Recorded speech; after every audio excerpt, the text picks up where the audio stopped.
নমস্কার, এমইউ কিচেনে সবাইকে স্বাগতম। আবার চলে এসেছি নতুন একটা ভিডিওর সাথে। পৌষ সংক্রান্তি স্পেশাল আপনাদের আজ বানিয়ে দেখাবো আখের গুড়ের মোয়া। চলুন, মোয়া বানানোর জন্য কি কি নিয়েছি দেখুন। আখের গুড় নিয়ে নিয়েছি আর পরিমাণ মতো মুড়ি নিয়ে নিয়েছি। দেখুন, আপনাদের মুড়িটা দেখিয়ে দিচ্ছি আর আখের গুড়টা দেখিয়ে দিচ্ছি। দেখুন, আমি নিয়ে নিয়েছি গুড় আর মুড়ি। চলুন, প্রথমে কড়াই বসিয়েছি, তারপর কড়াইটা একটু গরম করে তারপর গুড়গুলো দিয়ে দিয়েছি। তার মধ্যে পরিমাণ মতো অল্প জল দিয়ে দেব। এরপর আমরা গুড়টা গলিয়ে নেব। দেখুন, গুড়টা গলিয়ে নিচ্ছি ভালো মতো। দেখুন, একদম আপনাদের ফাইনাল গুড়টা যেমন গলে যাবে তারপর দেখাবো আপনাদের। দেখুন, গুড়টা গলে গেছে। এরপর গুড়টাকে ভালো মতো পাক দিয়ে নেব। দেখুন, ভালো মতো নেড়ে চেড়ে একটু ফুটিয়ে নিচ্ছি। তারপর দেখবেন ফুটে যাওয়ার পর যখন দেখবেন একটু আঠালো ভাব, দেখুন আপনাদের আমি দেখাচ্ছি হাতে নিয়ে, যখন দেখবেন এরকম আঠালো ভাব চলে এসছে তখন গুড়টা আপনারা কড়াইতে বসিয়েই মুড়িটা দিয়ে দেবেন। তখন আস্তে আস্তে মুড়ি দিতে থাকবেন আর নাড়তে থাকবেন একটু একটু করে। ছেড়ে দেবেন না একবারের জন্য, না হলে মোয়াটা হবে না, শক্ত হয়ে যাবে। তখন বলবেন যে দিদি ঠিক করে বলেননি। দেখুন, আমি অল্প অল্প করে মুড়ি দিয়ে নেড়ে নিচ্ছি ভালো করে। দেখুন, সমস্ত গুড়ের সাথে মুড়িটা আমি ভালো মতো মিশিয়ে নিচ্ছি। তারপর একটা গামলাতে আপনাদের নামিয়ে মোয়াটা বানিয়ে দেখাচ্ছি। দেখুন, আমি মুড়ি দিয়ে ভালো মতো নেড়ে যাচ্ছি। আর হ্যাঁ, কে কে আপনারা মোয়া খেতে ভালোবাসেন অবশ্যই কমেন্টে জানাতে ভুলবেন না। দেখুন, আমি মুড়িটা দিয়ে অনবরত নেড়ে চেড়ে যাচ্ছি গুড়টার সাথে, যাতে গুড়টার সাথে প্রথমে মুড়িটা ভালো মতো মেশে, তারপর আমরা যাতে মোয়াটা ভালো মতো বানাতে পারি।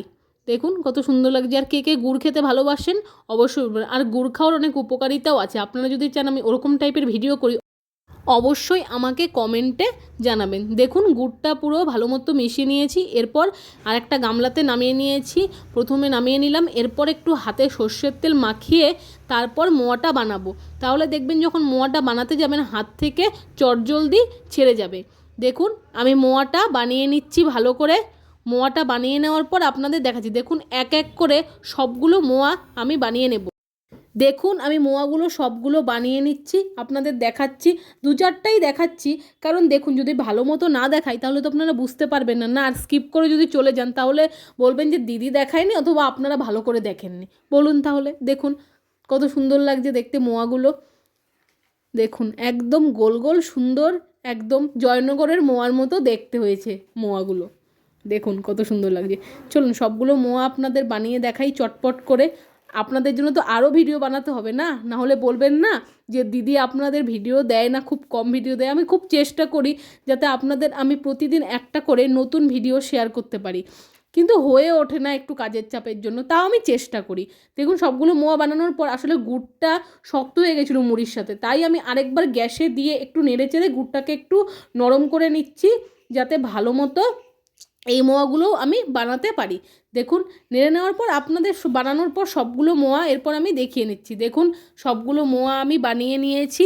এরপর একটা প্লাস্টিকের জারে শুকনো মুড়ি দিয়ে তারপর মোয়াগুলো স্টোর করে রাখবো। আপনারা চাইলে 2 মাস 3 মাস রেখেও খেতে পারেন, কোনো অসুবিধা নেই। এর বেশিও রাখতে পারেন। আমি খুব কম বললাম 2 মাস 3 মাস, কারণ আমি তো বেশি পরিমাণ বানাইনি, বাড়ির লোক অনুযায়ী বানিয়েছি। দেখুন, আমি একটা প্লাস্টিকের জারে ঢুকিয়ে নিচ্ছি সবগুলো মোয়া। এরপর আপনাদের আমি ছবিটা অবশ্যই শেয়ার করব লাস্টে। মকর সংক্রান্তিতে বাড়িতে কেউ এলে অথবা অতিথি এলে আপনারা চাইলে এই মোয়াটা তাদের দিতে পারেন। শুধু যে পিঠেই খেতে হবে মকর সংক্রান্তিতে এরকম তো কোনো কথা নেই। অন্যান্য মিষ্টি, সন্দেশ অথবা এরকম মোয়া, তারপরে ধরুন চিড়ের মোয়া, তারপর খইয়ের মোয়া, এইসব মোয়াও আপনারা বানাতে পারেন। যদি আপনারা এরকম টাইপের মোয়া দেখতে চান অবশ্যই আমাকে কমেন্ট করুন। দেখুন, মোয়াগুলো আমার বানানো হয়ে গেছে। আপনাদের এক এক করে আমি ছবিগুলো দেখাচ্ছি। প্রথমে থালায় দেখালাম, তারপর গামলায় দেখিয়েছিলাম আগে।